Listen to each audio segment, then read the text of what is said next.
po tayong minomonitor na low pressure area sa loob ng Philippine Area of Responsibility at ito yung nag-cause ng mga pag-ulan sa malaking bahagi ng Luzon and Visayas. Huling namataan ng low pressure area coastal waters po ng bayan ng Gasan sa lalawigan po ng Marinduque. At base po sa ating analysis, mataas pa rin ang tsansa na itong low pressure area ay maging mahinang bagyo o tropical depression sa susunod na 24 oras. The moment na maging bagyo ito, habang nasa loob po ng PAR at naging tropical depression, bibigyan po natin ng local name na Henry or yung si Henry, yung magiging pang-walong bagyo na for 2026 at siya na yung unang bagyo agad for the month of July. Babagtasin itong low pressure area ang natitirang bahagi po ng Mimaropa plus lalawigan po ng Batangas, yung kabuuan ng low pressure area. Inaasahan po na lalabas na itong low pressure area dito lamang sa may West Philippine Sea sa loob ng Area of Responsibility. Bukod dito sa low pressure area, unti-unti na rin pong nagkakaroon ng mga pag-ulan dito sa natitirang bahagi ng ating bansa, lalo na sa Western Mindanao at Southern Palawan dahil yan sa southwest monsoon or hanging habagat na unti-unti pinalalakas nitong low pressure area. Base naman sa ating latest satellite animation, wala pa tayong nakikita mga cloud clusters sa labas ng ating area of responsibility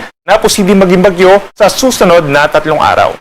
Within the next 24 hours, dahil po dun sa low pressure area, posible pa rin ang hanggang 100 mm po na dami ng mga pag-ulan sa mga lugar po na pinakamalapit doon sa sama ng panahon. We're talking of Quezon, gayon din ng Batangas, pababa ng Marinduque, Oriental Mindoro, Occidental Mindoro at lalawigan po ng Palawan. Pag sinabi natin 50 to 100 mm in a span of 24 hours, parang nasa 50 to 100 liters po ito na dami ng mga pag-ulan na posible mag-cause ng mga pagbaha sa mga low-lying areas, yung malapit po sa mga kailugan, at posible rin yung ganong ulan na magdulot ng landslides sa mga bulubundukin na lugar. So lagi po tumutok para naman sa taya ng ating pag-alon o yung gale warning. Wala po tayong nakataas na gale warning o yung mga delikadong alon sa susunod na 24 oras bagamat meron tayong low pressure area dito sa may Southern Luzon. So aasahan lamang na hanggang 2.5 meters yung mga pag-alon dito sa may West Philippine Sea, gayon din po dito sa may silangang baybayin po ng Aurora, Quezon at Kabikulan. Delikado pa rin yung ganitong taas na alon lalo na sa mga small sea vessels at saka yung mga nangingisda. For the rest of Luzon, itong nasa may Northern Luzon, yun sa may Visayas at saka sa Mindanao, in general po kalahati hanggang 1 metro ang taas ng mga pag-alon. Pero kapag may mga thunderstorms, posible pa rin umakyat sa hanggang 1.5 metro ang mga pag-alon.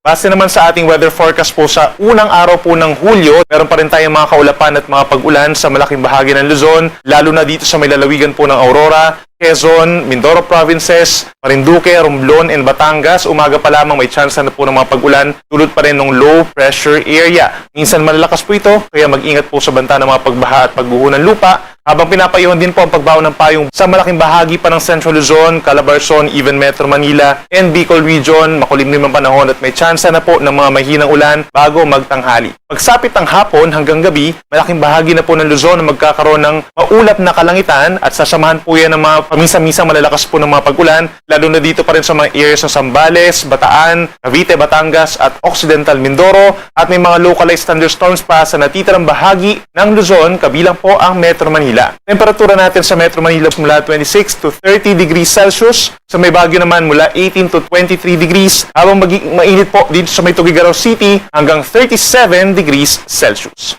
Sa ating mga kababayan po dito sa lalawigan ng Palawan at dito rin sa lalawigan ng Antique and Naklan, asahan pa rin po ang maulap na kalangitan as early as morning at sasamahan po yung mga kalat-kalat na ulan and thunderstorms dahil dun sa low pressure area na possible ng umaga ay nandito na sa may West Philippine Sea. Kaya mag-ingat din po sa banta ng mga pagbaha at pagguho ng lupa. Samantalang natitirang bahagi ng Visayas, somehow mag-improve naman yung weather conditions lalo na sa may Eastern Visayas at natitirang bahagi ng Panay Island. Paminsan-minsan maulap ang kalangitan sa umaga hanggang tanghali at pagsapit ng tanghali hanggang sa gabi, madalas na yung mga kaulapan at mga pag-uulan po at minsan sasamahan po yan ng mga thunderstorms. So make sure na yung mga kababayan natin sa Palawan at Visayas, magbawan pa rin po ng payong at mag-ingat pa rin sa banta ng baha at pagguho ng lupa. Temperatura natin sa may Puerto Princesa, Palawan mula 25 to 30 degrees, sa Metro Cebu hanggang 32 degrees Celsius, habang sa may Iloilo hanggang 29 degrees pagsapit ng tanghali. At sa ating mga kababayan po sa Mindanao, umaga pa lamang may chance na po ng mga kaulapan at mga pulupulong ulan lamang dito sa may Zamboanga Peninsula, Bangsamoro Region at ilang bahagi pa ng Sorsogon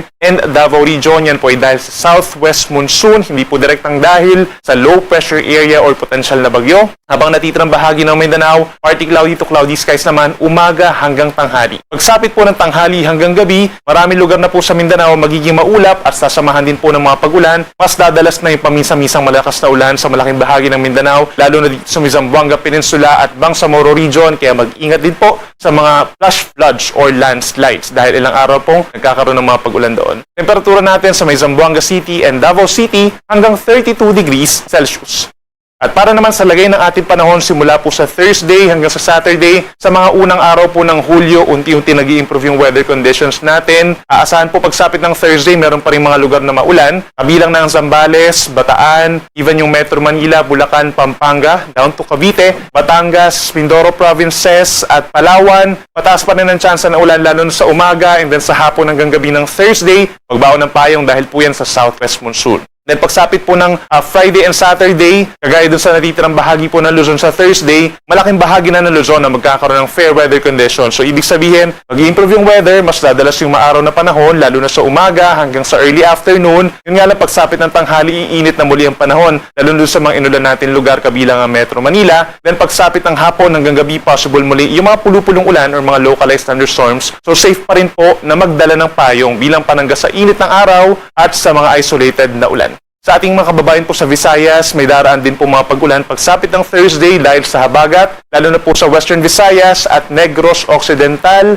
Magbaon po ng payong kung kinakailangan. No? Habang pagsapit po ng Friday and Saturday, may aasahan na improving weather conditions sa malaking bahagi po ng Visayas. Magiging mainit, no? Lalo na sa parte pong Metro Cebu at saka po sa may Tacloban, posible umakyat ng 33 degrees ang maximum temperature, habang posible rin ang mga isolated na ulan or thunderstorms, knowing na nasa panahon po tayo ng tag-ulan. At sa ating mga kababayan po sa Mindanao, dahil pa rin sa southwest monsoon, pinakamataas ang tsansa ng ulan sa Thursday dito po sa may Zamboanga City, at dito rin po sa may Basilan at Tawi-Tawi. So magbaon din po ng payong kung lalabas ang bahay sa araw po ng Huwebes. May mga asahan din po pag-ulan lalo na sa afternoon and evening ng Thursday na natitirang bahagi po ng Mindanao. Then sa Friday and Saturday, sa paglayo nung minomonitor natin na potential na bagyo, no, mag-i-improve yung weather conditions sa malaking bahagi ng Mindanao by Friday and Saturday. Yun nga lang, magiging mainit at maalinsangan mula umaga hanggang early afternoon, lalo na po sa mga syudad dito sa may Zamboanga, sa may Cotabato and General Santos City. Then pagsapit ng hapon hanggang gabi, may mga tsansa pa rin po ng mga pagkulimlim at mga localized thunderstorms.